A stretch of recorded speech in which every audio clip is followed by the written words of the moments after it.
ಓಂ ಸದ್ಗುರುನಾಥ ಶರಣಂ ಜಯ ಜಯ. ಓಂ ಸಚ್ಚಿದಾನಂದ ಶರಣಂ ಜಯ ಜಯ. ಎಲ್ಲರಿಗೂ ನನ್ನ ನಮಸ್ಕಾರಗಳು. ಜ್ಞಾನೇಶ್ವರಿ ಗೀತಾಮೃತ ಕೃಷ್ಣಾರ್ಜುನರ ಸಂವಾದದಲ್ಲಿ ಕೃಷ್ಣನು ಅರ್ಜುನನಿಗೆ, ನೋಡು ಅರ್ಜುನ, ನಿನ್ನ ಚಿತ್ತವು ಸಮಾಧಾನವಾಗುವಂತೆ ಸಮಚಿತ್ತದಲ್ಲಿ ನಿಲ್ಲುವಂತೆ ನಾನು ಇದುವರೆಗೂ ಉಪದೇಶವನ್ನು ಮಾಡಿದ್ದೆ. ಈಗ ನೀನು ಸಮನೆಲೆಯಲ್ಲಿ ನಿಂತಿದ್ದೀಯ, ಶಾಂತವಾಗಿದ್ದೀಯ. ಅದರಿಂದ ಈಗ ನಿನಗೆ ಆಧ್ಯಾತ್ಮದ ಅದ್ಭುತ ರಹಸ್ಯಗಳನ್ನೆಲ್ಲ ನಾನು ಈಗ ನಿನಗೆ ಬೋಧನೆಯನ್ನು ಮಾಡ್ತೀನಿ. ಯಾಕಂದರೆ ಒಬ್ಬ ಜ್ಞಾನಿಯಾದವನಿಗೆ ಪಾಪದೋಷಗಳು ಸಂಕಲ್ಪಾದಿಗಳು ಎಲ್ಲ ತಾನಾಗಿಯೇ ಬಿಟ್ಟು ಹೋಗ್ತವೆ. ಹಾಗಾದರೆ ಇಂತಹ ಜ್ಞಾನವು ಮನುಷ್ಯನಿಗೆ ಹೇಗೆ ಆಗುವುದು? ಒಬ್ಬ ಸಾಧಾರಣ ಮನುಷ್ಯನಿಗೆ ಇಂತಹ ಆಧ್ಯಾತ್ಮದ ಜ್ಞಾನ, ಅದ್ಭುತವಾದ ಜ್ಞಾನ ಹೇಗೆ ಆಗಲಿಕ್ಕೆ ಸಾಧ್ಯ? ನನ್ನ ವಿಕಾರಗಳು ಯಾವುವು? ನಾನು ಎಂತಹವನು? ನನ್ನ ಧರ್ಮಗಳು ಯಾವುವು? ಎಂಬ ವಿಷಯಗಳನ್ನು ಕೇಳು. ನಾನು ನಿನಗೆ ಹೇಳ್ತೀನಿ. ಪರಮಾತ್ಮನ ವಿಚಾರವಾಗಿ ಅರ್ಜುನನಿಗೆ ಕೃಷ್ಣ ಭಗವಾನನು ಹೇಳ್ತಾ ಇದ್ದಾನೆ. ಭೂತ ಮಾತ್ರವಾದ ಸರ್ವಲೋಕದಲ್ಲಿಯೂ ತುಂಬಿರುವ ನನ್ನ ಭಾವವಿಕಾರಗಳೆಲ್ಲವೂ ಅವುಗಳಿಗೆ ಅನುರೂಪವಾದ ಸ್ಥಿತಿಯಲ್ಲಿಯೇ ವ್ಯಾಪಿಸಿವೆ. ಈ ಭಾವಗಳಲ್ಲಿ ಬುದ್ಧಿಯು ಮೊದಲನೆಯದು. ಪರಮಾತ್ಮ ಏನು ಹೇಳ್ತಾ ಇದ್ದಾನೆ? ಭೂತ ಮಾತ್ರವಾದ ಸರ್ವಲೋಕದಲ್ಲಿ ಅಂದ್ರೇನು? ಪಂಚಭೂತಗಳಿಂದ ಆಗಿರ್ತಕ್ಕಂಥದ್ದು. ಸರ್ವಲೋಕಗಳು ಪಂಚಭೂತಗಳಿಂದಲೇ ಆಗಿರ್ತಕ್ಕಂಥದ್ದು. ಅದಕ್ಕೆ ಭೂತ ಮಾತ್ರವಾದ ಸರ್ವಲೋಕಗಳಲ್ಲಿಯೂ ತುಂಬಿರುವ ನನ್ನ ವಿಕಾರಗಳು ಎಲ್ಲವೂ. ವಿಕಾರ ಅಂದರೆ ಭಾವ ವಿಕಾರಗಳು ಅಂತ ತಿಳ್ಕೊಬೇಕಿಲ್ಲಿ. ವಿಕಾರಗಳು ಅಂದರೆ, ಯಾಕಂದರೆ ಭಾವ ವಿಕಾರ ಅಂತ ಯಾಕೆ ಸೇರಿಸ್ತಾ ಇದ್ದಾರೆ ಅಂದರೆ, ಭ್ರಾಂತಿಮಯವಾದ ಜಗತ್ತು, ಸಂಕಲ್ಪಮಯವಾದ ಜಗತ್ತಿದು. ವಸ್ತುತಃ ಇದಕ್ಕೆ ಅಸ್ತಿತ್ವ ಇಲ್ಲ. ಅದರಿಂದಲೇ ಇಲ್ಲಿ ಭಾವವಿಕಾರಕ್ಕೆ ಒಳಗಾದಂಥದ್ದು ಈ ಜಗತ್ತು. ಅವುಗಳೆಲ್ಲವೂ ಅವುಗಳಿಗೆ ಅನುರೂಪವಾದ ಸ್ಥಿತಿಯಲ್ಲಿಯೇ ವ್ಯಾಪಿಸಿವೆ. ಅವು ವ್ಯಾಪಿಸಿದವೆ. ಈ ಭಾವಗಳಲ್ಲಿ ಬುದ್ಧಿಯು ಮೊದಲನೆಯದು. ಅನಂತರ ಅಪಾರ ಜ್ಞಾನ, ನಿರ್ಮೋಹ, ಸಹನಶೀಲತೆ, ಕ್ಷಮ, ಸತ್ಯ, ಮನೋನಿಗ್ರಹ ಮತ್ತು ಇಂದ್ರಿಯ ನಿಗ್ರಹ, ಸುಖ ದುಃಖ, ಜನನ ಮರಣ, ಭಯ ಅಭಯ, ಕೀರ್ತಿ ಅಪಕೀರ್ತಿ, ಇವುಗಳಂತೆಯೇ ತಪಸ್ಸು, ದಾನ ಮೊದಲಾದ ಭೂತಕೋಟಿಗಳಲ್ಲಿ ಕಾಣಬರುವ ಭಾವಗಳನ್ನೆಲ್ಲ ನನ್ನಿಂದಲೇ ಹುಟ್ಟಿವೆ. ಎಲ್ಲ ಭಾವಗಳು ಯಾರಿಂದ ಕಾಣಿಸ್ಕೊಂಡಿರೋದು? ಎಲ್ಲ ಪರಮಾತ್ಮನಿಂದಲೇ ಹುಟ್ಟಿರ್ತಕ್ಕಂಥದ್ದು. ಇಷ್ಟುವೆ. ಭೂತಗಳೆಲ್ಲವೂ ಬೇರೆ ಬೇರೆಯಾಗಿರುವಂತೆ ಈ ಭಾವಗಳು ಸಹ ಭಿನ್ನ ಭಿನ್ನವಾಗಿವೆ. ಪರಮಾತ್ಮನಿಂದಲೇ ಹುಟ್ಟಿದ್ರೂ ಕೂಡ ಇವು ಒಂದಕ್ಕೊಂದು ಭಿನ್ನವಾಗಿವೆ. ಒಂದೇ ಥರ ಇಲ್ಲ ಯಾವುವೇ. ಯಾಕಂದರೆ ಸುಖ ಬೇರೆ ಥರ ಇದ್ದರೆ ದುಃಖ ಬೇರೆ ಥರ ಇರ್ತದೆ. ಇಂದ್ರಿಯ ನಿಗ್ರಹ ಬೇರೆ ಥರ ಇದ್ದರೆ ತಪಸ್ಸು ಬೇರೆ ಥರ ಇರ್ತದೆ. ಕೀರ್ತಿ ಒಂದು ಥರ ಇದ್ದರೆ ಅಪಕೀರ್ತಿ ದುಃಖವನ್ನು ತಂದು ಕೊಡ್ತದೆ, ಕೀರ್ತಿ ಸುಖವನ್ನು ತಂದು ಕೊಡ್ತದೆ. ಕ್ಷಮ, ಸತ್ಯ, ಮನೋನಿಗ್ರಹ, ಸಹನಶೀಲತೆ, ನಿರ್ಮೋಹ, ಜ್ಞಾನ ಇವೆಲ್ಲವೂ ಕೂಡ ಪರಮಾತ್ಮನಿಂದಲೇ ಹುಟ್ಟಿದಂಥವು. ಇವುಗಳಲ್ಲಿ ಕೆಲವಕ್ಕೆ ಜ್ಞಾನ ಉಂಟಾಗುವುದು, ಕೆಲವಕ್ಕೆ ಇಲ್ಲ. ಈಗಿಷ್ಟು ಹೇಳಿದಂಥವುಗಳಲ್ಲಿ ಕೆಲವಕ್ಕೆ ಜ್ಞಾನ ಉಂಟಾಗುತ್ತೆ, ಕೆಲವಕ್ಕೆ ಜ್ಞಾನ ಉಂಟಾಗೋದಿಲ್ಲ. ಪ್ರಕಾಶ, ಅಂಧಕಾರಗಳೆರಡೂ ಸೂರ್ಯನಿಂದಲೇ ಉಂಟಾಗುವುದು. ಹೌದಲ್ವಾ? ಸೂರ್ಯೋದಯ ಆಯಿತು ಅಂದರೆ ಪ್ರಕಾಶಮಾನವಾಗುತ್ತೆ, ಸೂರ್ಯಾಸ್ತಮ ಆಯಿತು ಅಂದರೆ ಅಂಧಕಾರ ಉಂಟಾಗುತ್ತೆ. ಅಲ್ಲಿಗೆ ಪ್ರಕಾಶ ಮತ್ತು ಅಂಧಕಾರ ಎರಡಕ್ಕೂ ಕಾರಣ ಯಾರು? ಸೂರ್ಯನೇ. ಉದಯಿಸಿದಾಗ ಪ್ರಕಾಶವು, ಅಸ್ತಮಿಸಿದಾಗ ಅಂಧಕಾರವು. ಇದೇ ಪ್ರಕಾರ ಅರಿವು ಮರೆವು ಈ ಭೂತಗಳ ಅದೃಷ್ಟ ಕರ್ಮಫಲಕ್ಕೆ ಅನುಸಾರವಾಗಿರುವುದರಿಂದ ಜೀವರುಗಳ ನನ್ನ ಭಾವಗಳಲ್ಲಿ ಸೇರಿರುವುದರಿಂದ ವಿಷಮಯವಾಗುವು. ಹೇ ಅರ್ಜುನ, ಈ ಪ್ರಕಾರ ಜೀವ ಸೃಷ್ಟಿಗಳಲ್ಲೆಲ್ಲ ನನ್ನ ಭಾವಗಳಿಂದಲೇ ಬಂಧಿಸಲ್ಪಟ್ಟಿವೆ. ಈ ಸೃಷ್ಟಿಯನ್ನು ಪಾಲಿಸುವ ಮತ್ತು ಸಮಸ್ತ ವ್ಯವಹಾರಗಳನ್ನು ತಮ್ಮ ಅಧೀನದಲ್ಲಿಟ್ಟುಕೊಳ್ಳುವ 11 ಭಾವಗಳಿವೆ. ಅವುಗಳನ್ನು ವಿವರಿಸುವನು ಕೇಳು. ಸುಖ ದುಃಖಗಳಿಗೆ ಮತ್ತು ಕೀರ್ತಿ ಅಪಕೀರ್ತಿಗಳಿಗೆಲ್ಲಕ್ಕೂ ಇವು 11 ಥರದ ಭಾವಗಳಿದೆ ಅಂತೆ. ಅವು ಸಮಸ್ತ ವ್ಯವಹಾರಗಳನ್ನು ತಮ್ಮ ಅಧೀನದಲ್ಲಿ ಇಟ್ಟುಕೊಳ್ಳುವ 11 ಭಾವಗಳಿವೆ. ಅವುಗಳನ್ನು ವಿವರಿಸುವನು ಕೇಳು. ಈ 11 ಥರದ ಭಾವಗಳೇ ಇಷ್ಟೆಲ್ಲವನ್ನು ನಡೆಸ್ತಾ ಇರ್ತಕ್ಕಂಥದ್ದು. ಅವು ಯಾವ್ಯಾವು ಅಂತ ಹೇಳ್ತಾರೆ ಈಗ.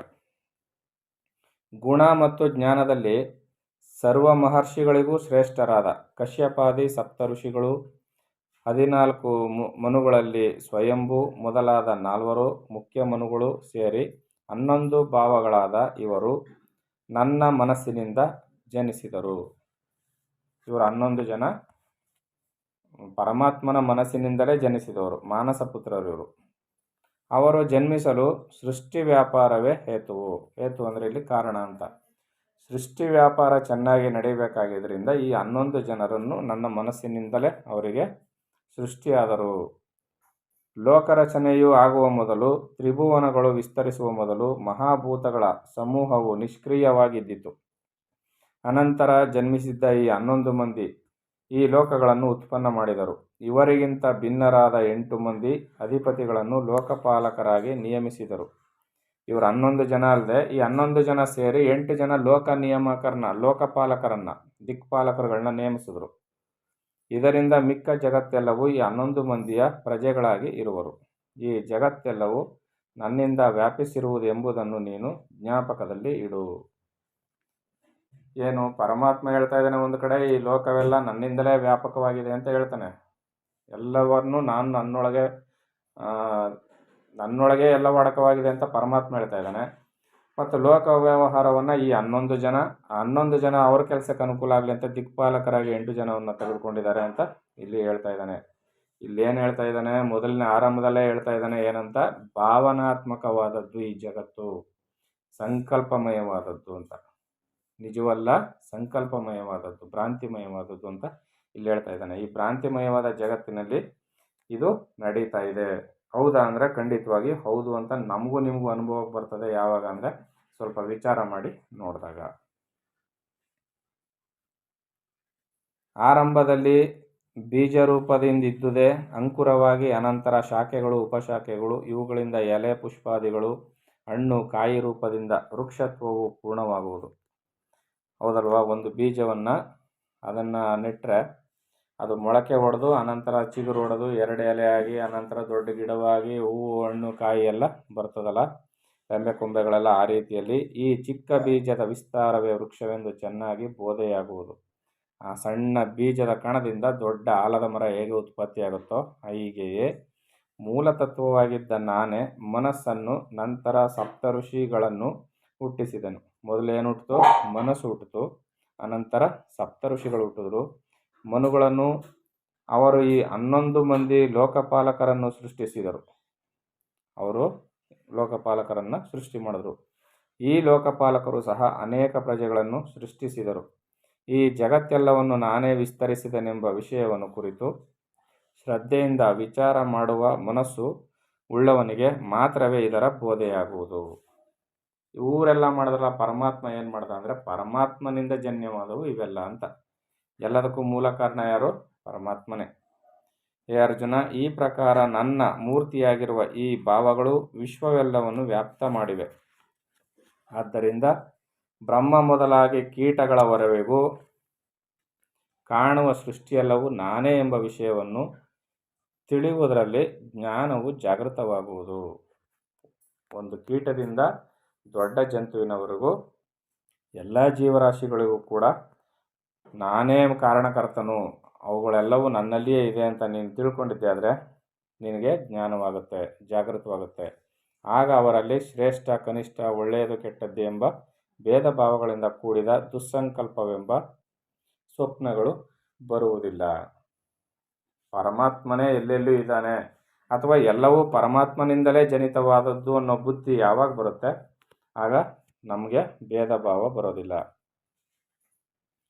ಅದೇ ನನ್ನ ವಿಭೂತಿ. ಸರ್ವರು ನನ್ನ ವಿಭೂತಿಗೆ ಅಧೀನರೆಂಬ ಯೋಗಾನುಭವದಿಂದ ಇವೆಲ್ಲವನ್ನು ಒಂದೇ ಆತ್ಮಸ್ವರೂಪವೆಂದು ಅವಶ್ಯವಾಗಿಯೂ ನಿಶ್ಚಯಿಸು. ದೃಢ ಮನಸ್ಸಿನ ಸಹಾಯದಿಂದ ಆತ್ಮಯೋಗದ್ವಾರ ನನ್ನೊಡನೆ ಸೇರಿ ಸಮರಸವಾದವರೇ ಪವಿತ್ರರೆಂಬ ವಿಷಯದಲ್ಲಿ ಸಂದೇಹ ಪಡುವುದಕ್ಕೆ ಎಳ್ಳಷ್ಟೂ ಸ್ಥಳವಿಲ್ಲ.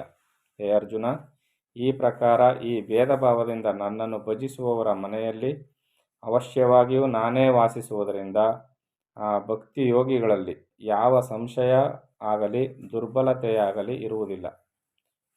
ಈ ರೀತಿಯಲ್ಲಿ ಪರಮಾತ್ಮ ಹೇಳ್ತಾ ಇದ್ದಾನೆ ಏನಂದರೆ, ಎಲ್ಲವೂ ಕೂಡ ನನ್ನಿಂದಲೇ ಜನಿತವಾದದ್ದು, ಎಲ್ಲದಕ್ಕೂ ಕಾರಣಕರ್ತನು ನಾನೇ ಆಗಿದ್ದೀನಿ. ಸರ್ವ ಸೃಷ್ಟಿಯು ನನ್ನ ಒಂದು ಕೃಪೆಯಿಂದಲೇ ಎಲ್ಲವೂ ಆಗಿರ್ತಕ್ಕಂಥದ್ದು. ನಾನು ಎಲ್ಲದರಲ್ಲೂ ಸರ್ವವ್ಯಾಪಕನಾಗಿದ್ದೀನಿ, ಎಲ್ಲವೂ ನನ್ನೊಳಗೆ ಇದೆ.